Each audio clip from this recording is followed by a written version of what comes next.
Today we're going to be looking at the Dynasty Fantasy Football stock market to find values at wide receiver that we can take advantage of. And we're going to be looking at 3 wide receivers as we're working down the list of ADP. And we're going to analyze the market so we can see what's going on here. If this is something you're into, smash that subscribe button right now. Just give that a quick little tap because you know I'm dropping Dynasty Fantasy Football content all year long and helping you out setting those lineups in season. But let's dig in. Looking at our first wide receiver, this guy's a vet and he's a little bit down there in ADP as we're slowly working through the list here, but he is still a top end wide receiver. We're talking about DK Metcalf of the Seattle Seahawks. He's 25 years old, valued at wide receiver 11, 18 overall in ADP, signed with the team through 2025, but has an out in his contract at the end of 2024.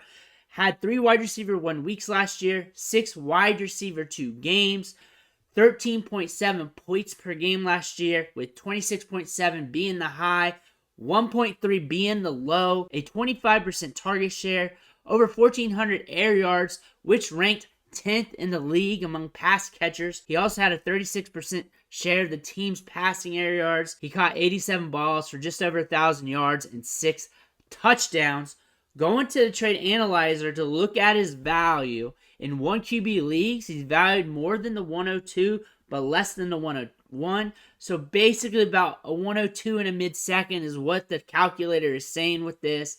And then going to 2 QB leagues, it's got him valued as about a mid-first. A mid-first is about where he's going for in 2 QB leagues per the calculator. But now we're going to look at real trades per the DLF Trade Finder. What's really going on in these deals? These are more one-for-one. The big trades are not in this. I didn't put them in there because then you got to analyze those. And we want to make this quick for the video. Him for Josh Jacobs. Him straight up for T. Higgins. Him straight up for Travis Etienne. Him straight up for Nick Chubb. Him for a 2024 first, 2024 second, Isaiah Hodgins.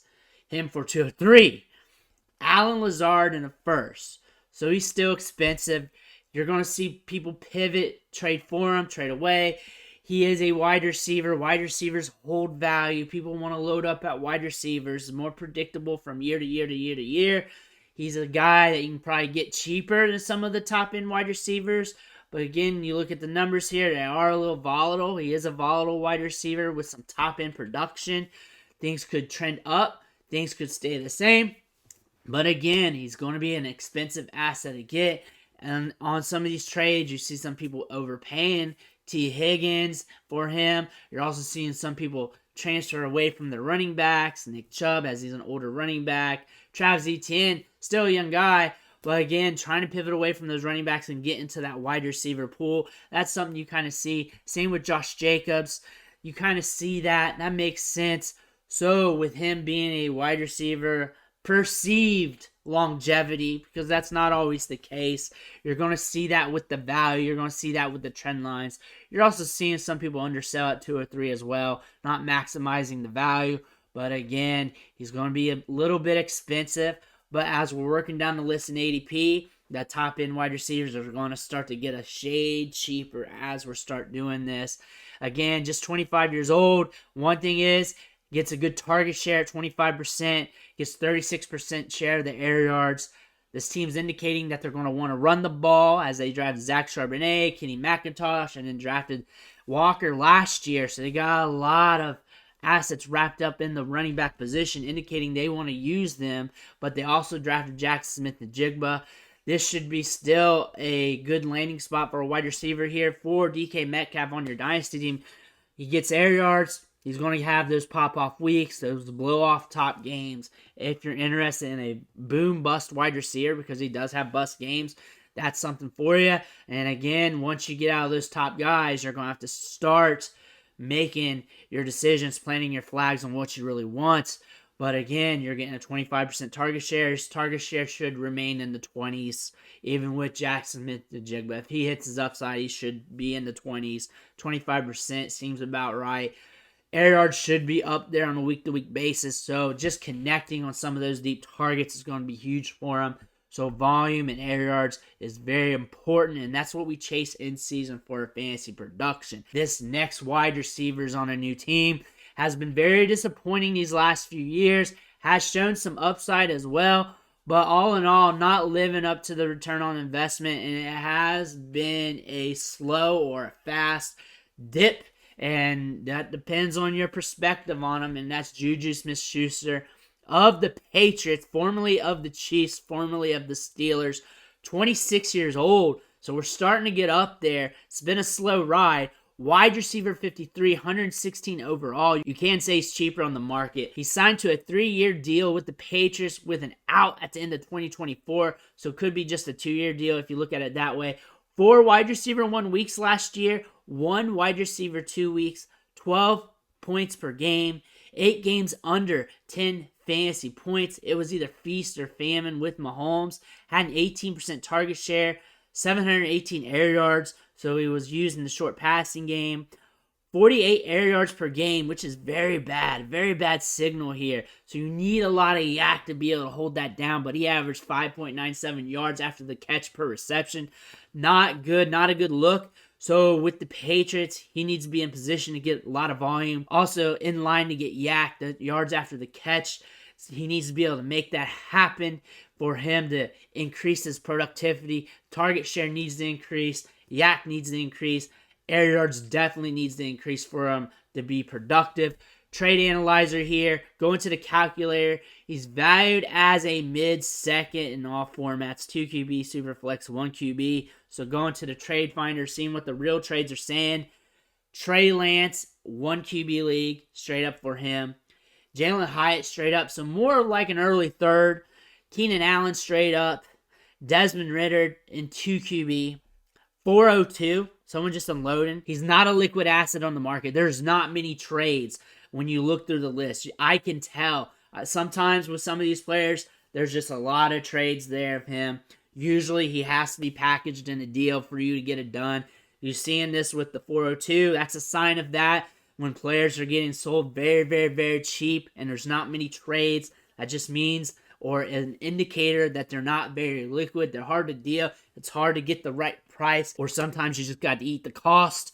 That's going to be happening if you have to trade him, but this is an indicator that he's not very liquid. People don't want to touch him now after what we saw over the last few years. Now he's with the Patriots. New team, new look.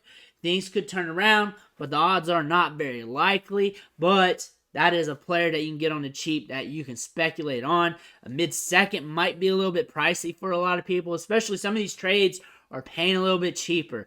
It's an indicator that a lot of people don't want to pay that price because not a lot of deals are getting done, and a lot of other deals are going a little bit cheaper. Early third-ish is around that range when you're looking at those players. Early third-round range. Mid-second maybe at the top.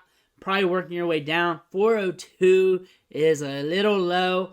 But honestly, when the market's not hot with a player, you can kind of tell. So my take with this is he's not liquid on the market, and you're going to have to be creative with him. That is my take with him. Moving on to our next wide receiver, crafty veteran, coming back from an injury, missed all of last season. You already probably guessed it, but we're talking about Odell Beckham Jr.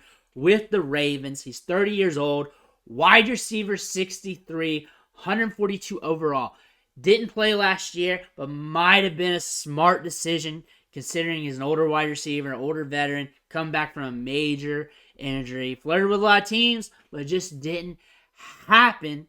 1-year deal with the Ravens, so let's see what can happen. Maybe you can get another one. We got Rashad Bateman coming back from a Liz Frank injury. Might end up starting the year slow, like we've been talking about all off season long. Just had to get a cortisone shot the other day. Zay Flowers is a rookie, so he might be still acclimating, which more than likely will. It's a low-volume passing offense where a lot of targets go to the tight end, but he's still kicking around the league. Let's see what happens. We're also hearing good reports from beat writers, but it's just camp. It's just drills. It's just the basics. As you see from my clips in the archives, so go take a look at those, and I got an OBJ clip as well. Going to the trade analyzer, the calculator, being valued as a late third-round rookie pick. That's what it says for all formats. The trade finder, looking at real trades here per DLF, 206, Rashid Shaheed, 403, Elijah Moore. Not a liquid player. Might not be rostered on shallow leagues. That's something to be perspective of. I feel like when you're messing with him on the market, you're messing with cheap capital and where you want to put your cheap capital at. We all know this is short term. We all know this is a long-term asset. So that means a lot of people aren't really playing hot potato with him because half their league's not interested because they're rebuilding, retooling, or trying to get younger or trying to get better with younger depth.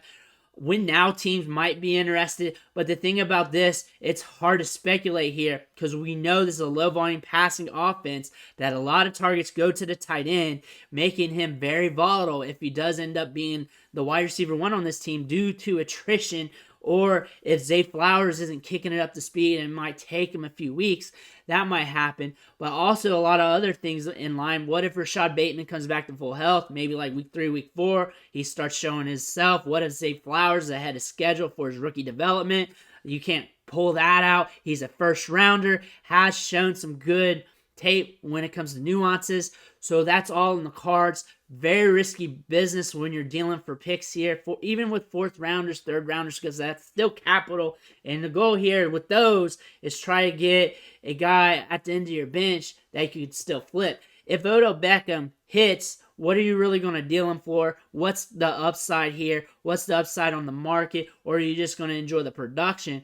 But there's a lot of risk here when you're looking at the production due to situation because there's a lot of things going on here. And then you got to factor in him being older, coming back from injury. What does he still have in the tank? So my take here, not super fluid on the market. A lot of people here are probably being hands off. A lot of people are just speculating though with cheap picks. Again, cheap players or cheap speculations. What do you want to use those late picks on? What do you want to deal your cheap players for? Is this one of them? Older wide receiver, injury history on a suspect offense. So those are the cards you're looking at. But those are 3 wide receivers we're looking at today and what the market thinks of them. Let me know in the comments below what trades you made this week. I want to hear about it. Smash that subscribe button on the way out, and I'll catch you on the next video.